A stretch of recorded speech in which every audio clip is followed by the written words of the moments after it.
So, are you just throwing something at the wall within your ad account to see what sticks? And are you desperately seeking for, a proper framework to establish within your ad account, not only to have predictable results, but also to be able to have a proper testing framework that then is able to be scaled? The majority of ad accounts that we have onboarded here at Victory Media started out pretty much, in a scenario that I just explained. When we first analyzed their accounts, we noticed that the majority of their campaigns were just launched and then, run without any timeline. And to be totally honest with you, their whole ad account looked like a complete aftermath. You could really see that they were running the ad account day by day without any predictable results and, kind of launched as they go. And therefore, as soon as ROAS or any type of performance indicator just tanked for one day, they went into panic mode and turned off the whole thing. This is unfortunately rather the norm with the ad accounts that we onboarded than, the exception. And this is probably also the reason why there are so many companies out there that think that Facebook ads just don't work for them. At my agency, as you've probably already guessed by now, we work with e-commerce brands out there that, need help to actually, reach the next or kind of achieve the next level, not only within their business, but within their, revenue levels and profitability overall. We help them to properly implement Facebook ads and, with the strategy that we're going to talk about in this particular video is the exact same strategy that we've successfully implemented in dozens and dozens of ad accounts, from, different niches. We have, for example, implemented that successfully in the first week of, working with this outdoor company and scaled their, Facebook marketing efforts to 4x ROAS. On the other hand, we have, for example, here a pet supply, e-commerce brand that we have helped scaling their Facebook, Facebook spending at a profitable level to the 3x ROAS. So if you want to know how to have a proper framework within your ad account, then stick with me for the next couple of minutes and let's hop straight in it.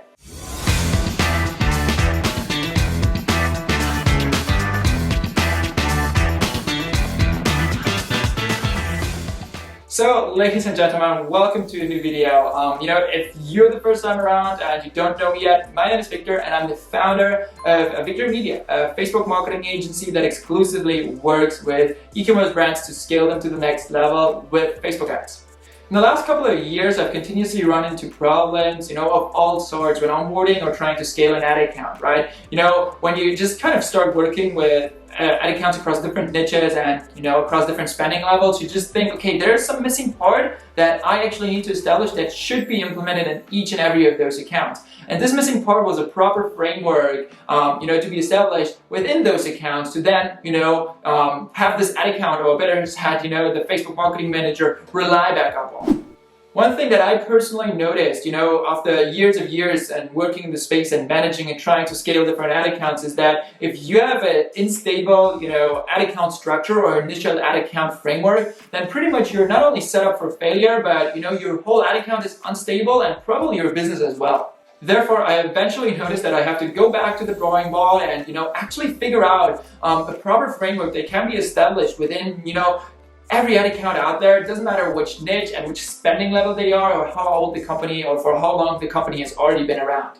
So I went back to the basics and asked myself, what does a good and proper Facebook ad strategy actually consist of? Or what does a actual good, well-performing ad account actually consist of? And actually, it is pretty simple if you break it down. It's first your ad creative, your target audience, and third, your funnel, right? You need to make sure that you have a creative that grabs the attention and then, actually is being delivered to the right target audience. And then, this qualified traffic actually being dropped off on a lander or a landing page or whatsoever that actually converts those qualified people into paying customers. With that being said, if any of those, three components is missing, then unfortunately, the whole equation is broken and, you're set up for failure and probably your success is not going to, be happening if there is going to be any. With that being said, how can you establish a proper framework within your ad account that evaluates those different elements to that actually, a good Facebook ad strategy consists of and, just compare their relative performance to each other? Unfortunately, for the sake of this video, we're not going to talk about funnel strategy or evaluation or testing. If you want to know more about this topic, then I'm more than happy to, record a dedicated video for this. Just let me know in the comments, and I'll talk to you in the next one, I guess. But even by disregarding funnels, you're still being left with two different elements that you need to evaluate, and that is first, ad creative, and secondly, a proper target audience that's qualified to buy your products. And this is the exact reason why we usually start out with 4 campaigns by default for every account that we onboard. And that is first a creative sandbox, or the campaign that we call the creative sandbox, then the audience sandbox, third, a general marketing campaign, which is pretty straightforward, but I'm going to talk about this in just a minute from now. And then last but not least, an acquisition campaign. So now let's start by focusing on the first 2 sandbox campaigns, audience sandbox and creative sandbox. As the name already suggests, those are your sandbox campaigns where you can play around with, where you don't really care about optimization or if something breaks or scales, right? You just want to play around and see what is working to then be able to actually learn from those, kind of from this performance, from those, from this feedback from your target audience or whatsoever. As I said, you want to play around here. That's your sandbox.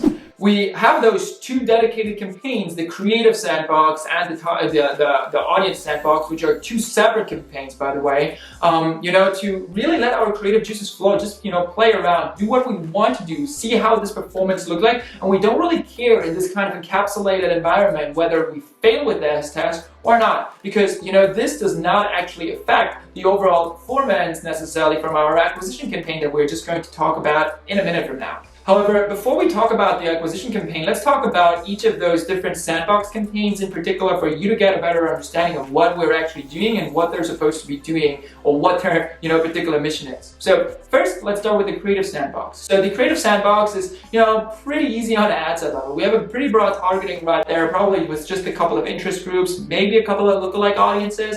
However, this is our constant variable. We want to kind of limit our different variables in order to have more reliable test results. So the only thing that is changing here within this campaign is, our ad creative. Meaning every time we want to kind of, just create and see how the performance of a particular ad creative might look like further down the line when we try to put some scale behind it, we launch a new ad set with the same targeting settings as always, those broad targeting settings within this creative sandbox, and just kind of, switch the creative out to see how this creative is performing pretty much or hypothetically on the same target audience. So therefore, literally the whole kind of heavy lifting is done by the, creative, and we want to really see how this creative performs on a cold audience, how well, can convey our product value propositions, our, brand benefits, whatsoever. However, when it comes to, actually wanting to know what kind of good and qualified targeting audiences we could target, it doesn't matter whether it's a lookalike or a niche interest,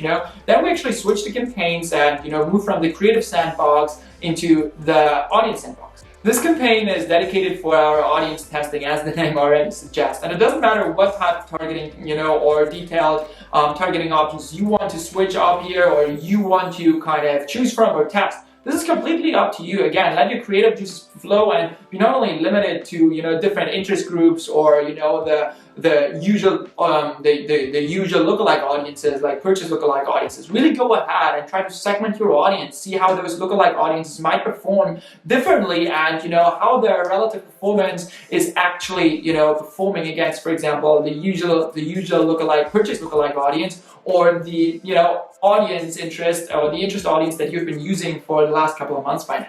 This is what those campaigns are for, right? Nothing is too bold, nothing is too risky. As I said, it's an encapsulated environment where, it doesn't matter whether your test fails or wins. You want to see how this, particular thing that you maybe have had in your mind for a couple of weeks or a month even now, how this actually performs in there, However, those creative sandboxes are dedicated environments that you want to have separate from your then further down the line launch, acquisition campaigns or different offers, or also your marketing campaigns. As I said, you want to have those in a dedicated environment so you're not able to actually even break anything that, that could be possibly be broken, right? So with that being said, therefore, for those dedicated creative testing and audience testing campaigns, you also want to have a dedicated testing budget. If you want to know how your budget should be allocated and talking about, your Facebook ads budget in general, then I'll just somewhere around this video, link you a video to how I would allocate or how we are allocating all our budgets or the majority of our budgets for our clients' accounts. With that being said, now let's back to the video.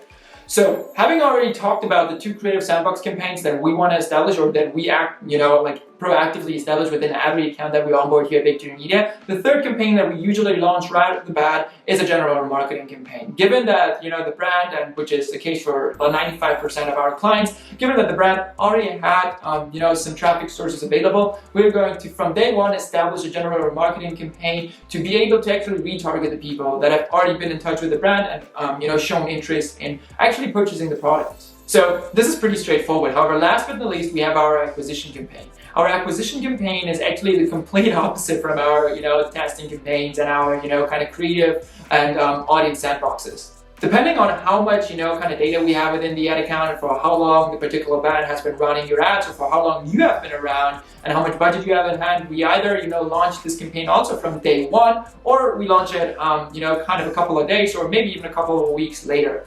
The reason for this is because, if we don't have any data, or if we don't really have enough budget to rely upon, then we can't immediately go into the prospecting phase. Again, something that I talk about in a couple of the different videos that I have on my channel, so feel free to scroll through them. However, this is the reason why sometimes the acquisition campaign is not necessarily by default in the first campaigns that we launch within every ad account. However, if you already have, spent a couple of $1,000 on Facebook, maybe you've launched a couple of tests and you have been around for a year or two, then make sure to also have this campaign definitely in your starter setup. So this is the main purpose, and the main purpose only. It's not about, okay, let's just kind of like try to do this in here or whatsoever, or well, you know what, I don't really want to have this in a testing campaign right now, I just know that it works. No, there's nothing that actually goes into the acquisition campaign that has not really been proven to work previously within either the creative sandbox or the audience sandbox. That is a law that you need to establish within your ad account, and I am not exaggerating right now. The reason for this is because we want to kind of really go ahead and hone in the optimization of this particular campaign and to not really leave anything to the odds. We want to, really go ahead and have this campaign for our best targeting options as well as for our best creatives, and then just let Facebook do the heavy lifting and find our customers. With that being said, talking about optimization, apart from budget increases or decreases, as well as cycling in new creatives, you should try to avoid to make any changes to this particular campaign or ad set, depending on how many ad sets you have in this campaign. We usually actually only have one ad set in this campaign. However, as I said, you want to avoid making, or you want to make sure that you make the least amount of possible changes to this campaign in order to not set back the learning phase, and make sure that you actually leverage Facebook's AI, and Facebook's AI has the most amount of data at hand to then be able to go out, find new customers for you within your most profitable target audience and with your most profitable and best performing Facebook ad creatives. So now you might be asking yourself, okay, now got it, I should not really make a lot of changes to my acquisition campaign and the creative sandbox and audience sandbox, or where I'm free to test whatever I want. However, how can I actually evaluate, the performance of my different, target audiences or different audiences that I launch within the creative, within the audience sandbox? Or, how can I evaluate the performance of my ad creatives for then to have a particular rule to then maybe move that over to the acquisition campaign? That is a great question, and we here at Victory Media use either our adjusted AIDA framework, that we have a complete blog article that I'm going to link, down below. We have a complete blog article about that, talking about our adjusted AIDA framework, how we use that to objectively evaluate our creative performance.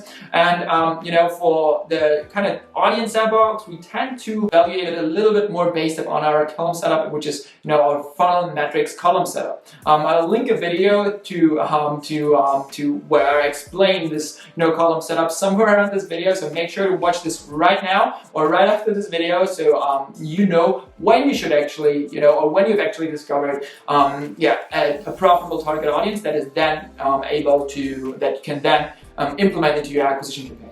So now we've covered what the creative and audience sandboxes are. We've talked briefly about the general or marketing campaign, and now you've maybe already launched your acquisition campaign. However, you might be thinking, okay, now I get my acquisition campaign running, I'll just go ahead and turn out my my creative and audience sandbox. But this is the last thing that you want to do. One of the main principles for it doesn't matter which Facebook ad account you're managing, is to always be testing, okay?